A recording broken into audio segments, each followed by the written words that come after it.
Stocks வாங்கி விற்று தலைவலியோடு இருக்கிற இன்வெஸ்டராக நீங்கள் இருக்க வேணாம்னு நினைக்கிறீங்களா? மியூச்சுவல் ஃபண்டில் தாராளமாக நீங்கள் இன்வெஸ்ட் பண்ணலாம். 1 கோடி என்ற இலக்கை அடையலாம். சில ஆயிரம் சம்பாதிக்கக்கூடிய ஒரு முதலீட்டாளராக நீங்கள் இப்போ இருந்தாக்கணும், லட்சங்களை கடந்து 1 கோடியை நீங்கள் எட்ட முடியும்.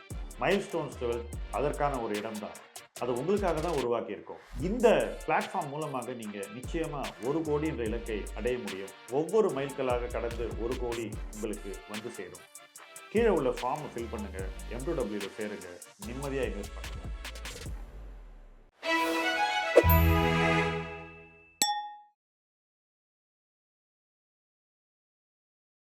ஃப்ரெண்ட்ஸ், இந்த முதலீடு களம் பதிவில் நாம் பேச போகிற டாபிக் முதல் லட்சம். படிப்பு முடிச்சுட்டு வேலைக்கு சேர்ற எல்லோருமே முதல்ல 1,00,000 ரூபாய் சேர்க்கிறாங்களா அல்லது 1,00,000 ரூபாய்க்கு கடனாளி ஆகிறார்களா என்ற கேள்வி இப்போதெல்லாம் அதிகம் வருகிறது. 1,00,000 ரூபாய் சேர்க்கறதுக்கு முன்னாடி நமக்கு 1,00,000 ரூபாய் கடன் சேர்த்துருது. இப்படியே வாழ்க்கை ஓட ஓட இந்த கடன் அடைக்கிறதுலேயே நிறைய நம்மளுடைய வருமானமும் போயிடுது, காலமும் போயிடுது. ஸோ ஒருத்தர் 1,00,000 ரூபாய் சேர்க்கறதுக்கு எவ்வளவு நேரம் எடுக்கணுமோ அதை விட அதிக நேரம் ஆகுது. இதற்கு காரணம் நமக்கு எளிதில் கிடைக்கக்கூடிய கடன்கள். ஸோ இன்னைக்கு உள்ள அந்த சூழல் ஒருத்தனை கடன்காரன் ஆக்கிறதுக்கு ரொம்ப ஈஸியாக இருக்கு, ஆனால் பணக்காரன் ஆக்கிறதுக்கு ரொம்ப கஷ்டமாக இருக்கு. ஆனால் உண்மையிலேயே கொஞ்சம் யோசிச்சு பாருங்க, இது நாம எடுக்கக்கூடிய ஒரு தேர்வு. கடன் வாங்கக்கூடாது அப்படின்ற ஒரு கொள்கையை வைத்திருப்பவர்கள் முதல்ல லட்சாதிபதி ஆகிடுவாங்க.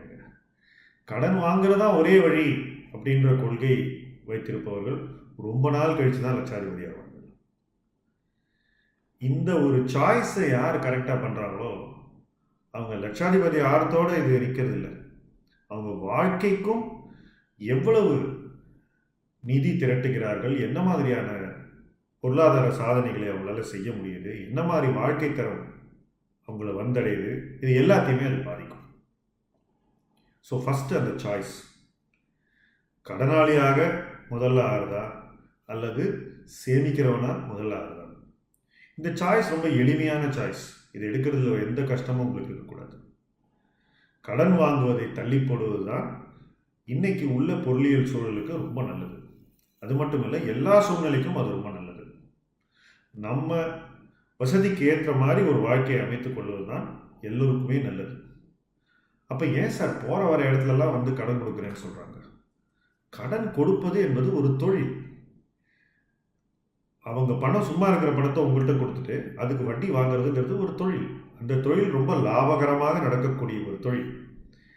அந்த தொழில் அதிவேகமாக வளரும் என்ற ஒரு நம்பிக்கையோடு எத்தனையோ பேர் அதில் இறங்கியிருக்காங்க.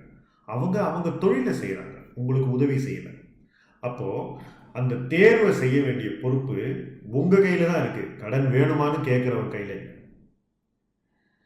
வங்கிகளே இந்த வேலையை வந்து ரொம்ப ஜரூராக செய்கிறாங்க. நீங்கள் ஒரு வங்கி கணக்கு ஓப்பன் பண்ணிங்கன்னா உடனே உங்களுக்கு மொபைலில் ஒரு ஃபோன் வந்துடும், சார் பர்சனல் லோன் வேணுமா. எத்தனையோ பேர் ஐடியில் இருக்கக்கூடிய இளைஞர்கள், நான் பார்த்த பல நிதி பிளான்ஸ் பண்ணும்போது வரக்கூடிய ஒரு தகவல், பல பேர் அவங்க வங்கியில் பணம் இருக்குது ஆனால் அவசியம் இல்லாத ஒரு பர்சனல் லோன் வாங்கியிருப்பாங்க. அவ்வளோ கூட அவங்களுக்கு தெரியாது. என்ன காரணம்னா, யாரோ ஒருத்தர் ஃபோன் பண்ணி உங்களுக்கு உடனே கொடுக்குறாங்க, சார் ஈஸியாக எந்த பேப்பர் ஒர்க்கும் இல்லை அப்படின்னு சொல்லி கொடுக்குறாங்க. ஸோ முதல்ல கடனாளி ஆவதற்கு தான் இந்த சமூகம் நம்மளை வந்து ரொம்ப அழைக்கிறது, நம்மளை ரொம்ப உற்சாகப்படுத்துகிறது. ஆனால் லட்சாதிபதி ஆவதற்கு இந்த சமூகம் யாரையுமே உற்சாகப்படுத்துறதில்லை. ஆனால் இது சமூகத்தோட பொறுப்பு இல்லை, இது நம்மளோட தனிப்பட்ட பொறுப்பு. அதை வந்து தெளிவாக புரிந்து கொள்ள வேண்டும். நான் கடன்காரன் ஆகிட்டேன்னு சமூகத்தை வந்து பிளேம் பண்ணுறது தப்பு. சமூகம் தன் பாங்கிற்கு தனக்கு தேவையானதை செய்யுது, நாம் நமக்கு தேவையானதை செய்யணும். ஸோ இப்போ லட்சாதிபதி ஆகிறதுங்கிறது ரொம்ப கஷ்டமாக சார்? ஏன் இவ்வளோ ஒரு பெரிய ஒரு சப்ஜெக்டாக இதை பேசுகிறோம் அப்படின்னு பல பேருக்கு ஒரு கேள்வி எழுப்புகிறோம். 20-25,000 ரூபாய் சம்பளம் வாங்குபவர்கள் கூட 1,00,000 சேர்க்கறதுக்கு எவ்வளோ நாள் ஆகுதுன்னு யோசிச்சு பாருங்கள். பல பேர் 5 வருஷம் கழிச்சு கூட 1,00,000 அவங்க கையில் இருக்காது, 1,00,000 ரூபாய் பணம் இருக்காது. அதற்கு பல காரணங்கள் இருக்கலாம். அவர்களுடைய குடும்ப பொறுப்புகள் இருக்கலாம், அல்லது அவங்க வந்து இங்கே வாழ்க்கை வாழ்வதற்கே அவங்க செலவு செய்ய வேண்டிய பணம் அதிகமாக இருக்கலாம், அல்லது அவங்களுடைய அந்த வாழ்க்கை தரத்தை அவங்க அந்த இடத்துல வச்சிருக்கலாம். ஸோ ஒருத்தர் ஒரு 25,000 சம்பளம் வாங்கினா கூட அவங்க லட்சாதிபதி ஆகிறதுக்கு எவ்வளோ நாள் ஆக வேண்டும்ன்ற ஒரு கணிப்பே இல்லாமல் தான் இன்றைக்கி இருக்கக்கூடிய பலர் வாழ்கிறார்கள். ஆனால் அந்த கணிப்பு வர வேண்டும். அது வந்தால் தான் நாம் ஒரு நிதிமயமான வாழ்க்கையை அமைத்துக்கொள்ள ஒரு முதல் படியாக எடுக்க முடியும். இந்த லட்சங்கிறது முதல் படி தான், இது ஒரு பெரிய இலக்கு இல்லை. ஆனால் அந்த முதல் படியை எடுக்கிறதுக்கே அந்த ஒரு புரிதலும் உணர்வும் வர வேண்டும். அடுத்து என்ன சார் செய்யலாம்? 3 விஷயங்கள் கனெக்டட். ஃபஸ்ட்டு, நம்ம வாழ்க்கையை சிக்கனமாக வாழ வேண்டும். நமக்கு என்ன தேவைங்கிறத தெளிவாக புரிந்து கொண்டு அந்த தேவைகளை நிறைவு செய்வதோடு நாம் நிறுத்தி கொள்ள வேண்டும். அதையும் மீறி செய்யணும்னா இவ்வளவு தான் செய்யலான்னு ஒரு அளவு வச்சுக்கணும்.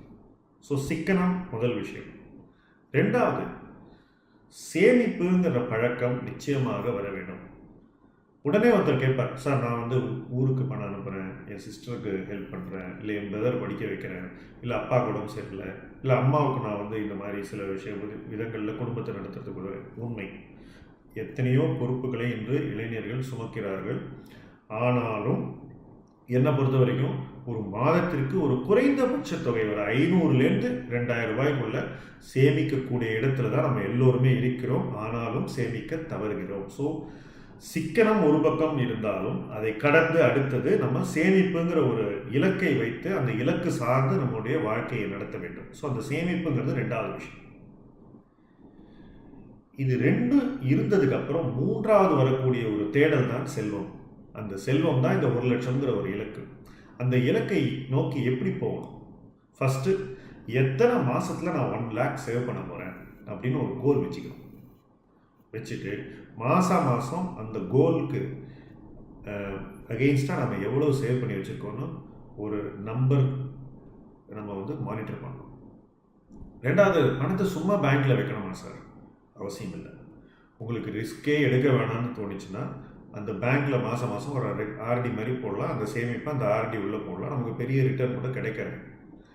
அல்லது ஒரு மாதம் செய்யக்கூடிய அந்த எஸ்ஐபி என்று சொல்லக்கூடிய மாதத்தவணை முதலீடுகளில் தங்கத்திலேயோ அல்லது ஒரு இண்டெக்ஸ்லேயோ அல்லது ஒரு லார்ஜ் கேப் ஃபண்ட்லேயோ அல்லது ஒரு டெட் ஃபண்ட்லேயோ, அந்த 4ல் ஏதாவது ஒன்றுலையோ அல்லது 4யும் கூட கொஞ்சம் கொஞ்சம் பணம் போட்டு நம்ம சேமிக்கலாம்.